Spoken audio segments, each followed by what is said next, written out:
नमस्कार शिक्षक साथियों, एक बार फिर से स्वागत है आपका हमारे चैनल बिहारी फनी फैमिली में। मैं इस चैनल पर शिक्षा विभाग एवं नियोजित शिक्षकों से जुड़ा हुआ तमाम न्यूज लाता रहता हूं।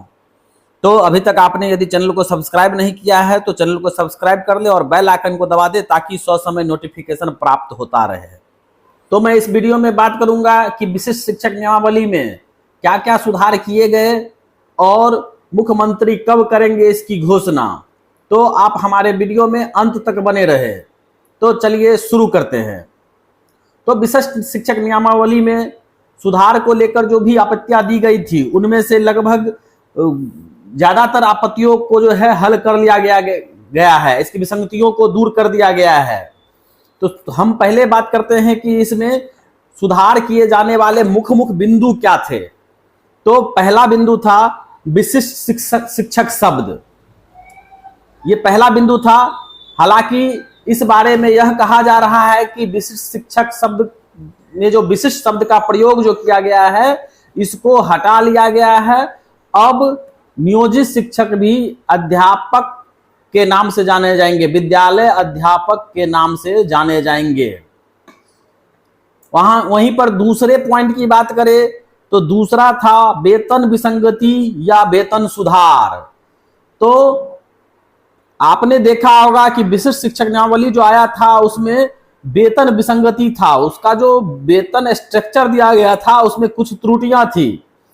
तो ऐसे में यह हो रहा था कि नियोजित शिक्षक जो कई सालों से 18 साल से 20 साल से 17 साल से अपनी सेवा दे रहे हैं वो अभी बीपीएससी के जरिए आने वाले शिक्षकों से वेतन के मामले में उनका वेतन घट रहा था, जिसमें कि यह कहा जा रहा है कि इसमें सुधार कर ली गई है और जिस इंडेक्स में अभी हैं उसके समान समस्थानिक इंडेक्स को दिया जाएगा।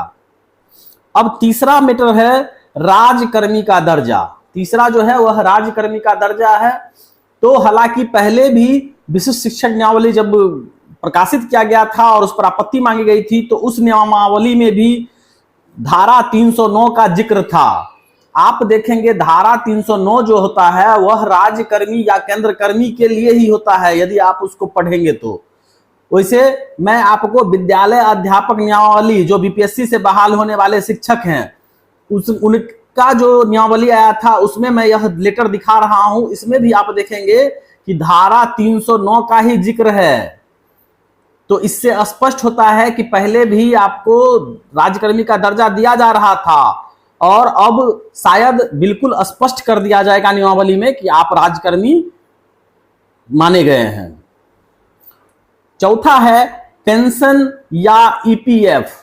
तो पेंशन और ईपीएफ का जहां तक बात है तो यदि राज्यकर्मी का दर्जा मिल जाता है, राज्यकर्मी का दर्जा दे दिया गया तो ऑटोमेटिक रूप से एनपीएस लागू कर ही दिया जाएगा जो अन्य राज्यकर्मियों को मिलता है। अब पांचवा है ट्रांसफर का मुद्दा।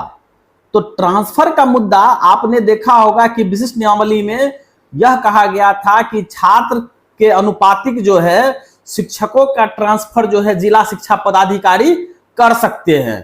तो अब उसमें परिवर्तन किया गया है, जैसा कि अभी हो रहा है कि शिक्षक का ट्रांसफर ऐच्छिक ही होता है। तो नए नियमावली में भी शिक्षकों का जो ट्रांसफर होगा वह ऐच्छिक होगा, स्वेच्छा से होगा, न कि पदाधिकारियों के हिसाब से होगा। तो लगभग इस तरह की जो भी आपत्तियां थी उसको दूर कर ली गई है। अब इंतजार है अगले कैबिनेट की बैठक की कि कैबिनेट के बैठक में कब मुहर लगता है और कब यह लागू हो जाता है।